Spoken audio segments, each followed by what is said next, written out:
Hello, my name is Daniel Vélez. I'm running my research on why is the omni-channel important for the internationalization process of a company to the USA. It's important to know some figures that Dian has on his portal. It says that we have more than 1 million companies registered in Colombia, and only 1% of them has the ability to export or has export some goods or services in the last 5 years. Also, of that 1%, 30% of that companies has export at least to 4 or more companies, and 30% of those companies export directly to the USA. The USA right now has a free trade agreement with us that help us reduce barriers, and also we have a big advantage with the exchange rate. So that said, it's important to know also why it's the omni-channel so important for us. As Tompkins says in his research, he says that we need to let our customers tell us what do they need and what do we need to do to make them happy. Right now, it's important to know that the omni-channel, it's the new era of the shoppers or of the customers. Right now, every customer has the ability and the power to go to any place, anytime, go see a product in the store and do a lot of research in a couple of minutes or a couple of seconds of what the product is, where you can buy it, can go and see online prices, can go and see why it's used, what are the uses of that product, and also they can go to Instagram, for example, and see some influencers that can influence the decision making. So it's important to have those shoppers in a radar. Also, there are the traditional shoppers that or customers that go directly to the store, buy the product, use the product, and they have no access to a computer, or simply they don't like to beat around the bush a lot to buy a product. As I said before, the new era of the shoppers has all the power to go online and go and research a product, but also we need to take account that a lot of people doesn't use a phone or doesn't use a computer, and they are old school in that sense, and they go to the market directly and go and buy their stuff in the different locations of where a product can be. The first reference for this research, you can find them above.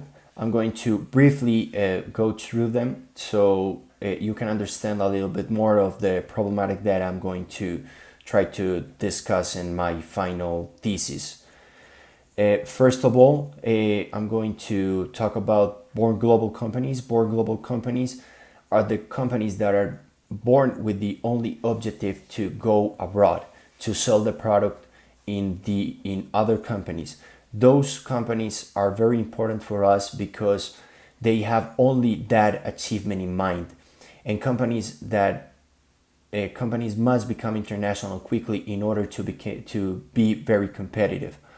Also, we need to know what are the needs or the barriers that our company has to take account to be in the international process, and also that barriers and that objectives may give us the answer if we need to go abroad just simply by exporting the product, or we need to go further and establish our company in the foreign market. For example, one of the papers that I'm taking account is one from Vélez. If it's a paper that was published in 2013. It's a very brief example of how Bimbo, it's a very huge bakery in the world, establishes all over the American area. So they first begin with the exports, traditional exports. After that, in most cases, they buy any company that makes the same thing that they do. Most common is bread, and they simply buy the company and begin to develop their brand in that market, in that foreign market. That it's the most expensive way to do it, but you can say that it's the simple way to go to go and get foreign direct investment and establish your company abroad. Also, I'm going to see my research on the internationalization levels or forms that we have. First of all, we need to go and export directly. Then, as the Uppsala model teach us, we need to go in some different bases or different states to go from export to take the final decision to make direct investment in the USA.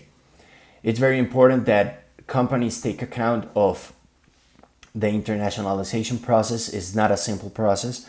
And right now we have different companies or entities that are very interested to help Colombian companies to achieve their goals in the United States, and also to help them establish their companies abroad. If we take account the five forces of Porter, we need to know who our suppliers, buyers, and all our substitutes may be to our product.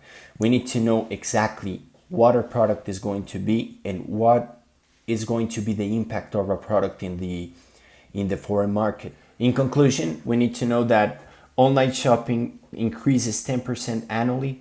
That it's very important for us because according to the Colombia Commerce Observatory, almost 30% of the companies are getting in the online commerce experience. So it's important for us to know that, and in order to survive in the new era of the digital market, we need to go abroad, first of all, and second, we need to understand all the shoppers and all the customers that are changing the way of doing business in the world. For this topic, they may not exist a lot of literature. There's a lot of theories that may work, but it's important to do some extra research and find the best way for a company to internationalize, and also to take the decision which is the best form or the best way to do it. Thank you very much.